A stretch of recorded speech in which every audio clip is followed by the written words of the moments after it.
C'est ton futur métier. And I see quite a few males in the company, so I'll tell a little bit about what we actually do. Il avance. Before I go into the nitty-gritty, firstly we are a jewellery company, so we sell jewellery. And when you sell jewellery, we have to admit that IT is probably not the sexiest thing that people want to know about. So if we look at our vision about being the most loved jewellery brand in the world, IT's role in that is not at the front line of being loved. I can assure you of that. So our role and the application transformation that we're doing in Pandora is a lot about ensuring that we support the business and allowing the business to connect emotionally with our customers. I'll talk a little bit about that when we get to what we do with Microsoft. But what is very important for Pandora and what we do in IT is that emotional connection and the uniqueness of our consumers. So, what do we do at Pandora? For those of you from the US, we are very often confused with a radio station, but we are a jewellery brand, so we sell jewellery. We are obviously very famous, for those of you who know us, for our bracelets and our charms, and that's a substantial amount of our business. But we are actually a full range jewellery company, so we do rings and pendants, earrings, what have you. So that is what we do. What is very important when we talk about applications and the transformation that we're going through is also to understand that Pandora is actually a fully vertically integrated company. So we design our own jewellery, we manufacture our own jewellery, we distribute our own jewellery, and to a degree we also sell our own jewellery. When I say to a degree, we are predominantly selling through franchisees, but we have a reasonably substantial owned and operated store network. If we look a little bit on the facts, and the thing with Pandora is that because we've been growing so rapidly, very often when I talk facts, they're slightly out of date. But the context is that this year we expect to turn over in excess of 16 million Danish kroner. And for those of you not familiar with the Danish currency, it's a little bit more than 2 billion euros. We have at the moment, and our store network is growing quite rapidly, so it is sort of at the moment more than 9,500 points of sale across the world. I'll go back to that in a minute. We are more than 14,000. We're probably closer to 15,000 employees in the company at the moment. With as you can see, there's actually a picture of our factory in Thailand. A substantial chunk of those employees, about 11,000, are actually working in Thailand. So our manufacturing hub for jewellery is Thailand. And then lastly, coming back to the emotional connection with our customers, we have something, and some of you might actually be a member of that club, but we have a club called the Pandora Club, where customers or our consumers can register and be part of special promotions, get special products as part of that club membership, go to special events, and we have more than 7 million members of that club. And that is an extremely important connection for us in terms of engaging directly with our consumers and being able to personalize the experience for the consumers. So that is our business, and from where I'm standing as running the application transformation, the vertical integration that we have as a company is extremely important, because when we deliver IT, we can't really hide it, because we can't say, well, this part of the value chain is not something we're responsible for, so that's somebody else's problem. Everything is our problem. So if something fails, it basically falls back on IT to take responsibility for that.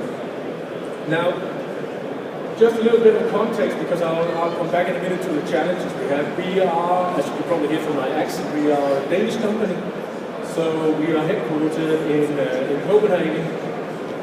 But the way we operate is that we operate essentially in 4 regions. So we have an Americas region, we have a region for Europe, Middle East and Africa, we have an Asia region, and we have an Australia and New Zealand region. So pretty much from IT's perspective, we cover the entire globe. So based on that, we are, as a business, and when I say as a business, I pretty much look at that from an IT perspective. So I'm sure the business will say we have a lot more challenges than this, but from an IT perspective, we are faced with, historically, for those of you who know a little bit about the company, we were acquired by a venture capital fund about 6 or 7 years ago, and since then we have had substantial double-digit growth year on year, every year. So in a very short space of time, we came from a turnover of around 1 million to 16 million. Now, as you can probably imagine from an IT perspective, that's not necessarily an ideal situation because you have to adapt the systems very quickly. We've been quite successful at that, but you also get to the point where you say, well, we have a substantial enterprise and maybe we need to take another look at what we have been doing in the past. Also, we open, or have historically opened more than 300 new stores a year. This year we expect to open 375 new stores, and you can probably imagine that that puts a little bit of pressure on IT and our ability to very quickly scale in a geography. As I showed you on the previous slide, we reach into something like 90 markets. So from an IT perspective and from an application perspective, that's a lot of different geographies to support from compliance, from connectivity. For those, that is difficult from IT to be in so many markets at any given point in time. Also, and I think we're quite proud of that, the pace of our business is quite substantial. Last year we manufactured and shipped more than 90 million pieces.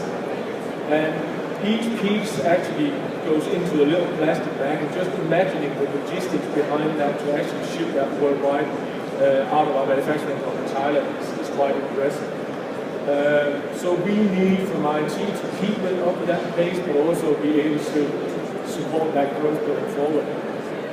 But also what is challenging from a business point of view is that we operate the business through what we call 7 drops a year. Essentially we're a fashion company. So we have Mother's Day, we have Valentine's Day, we have Christmas. Obviously Christmas is big at the moment, so all my systems are white hot, choking through transactions at the moment. So from an IT perspective, we are a peaky business.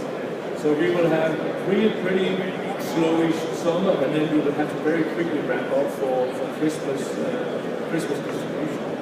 And those from an IT perspective are pretty substantial challenges that we constantly strive to address.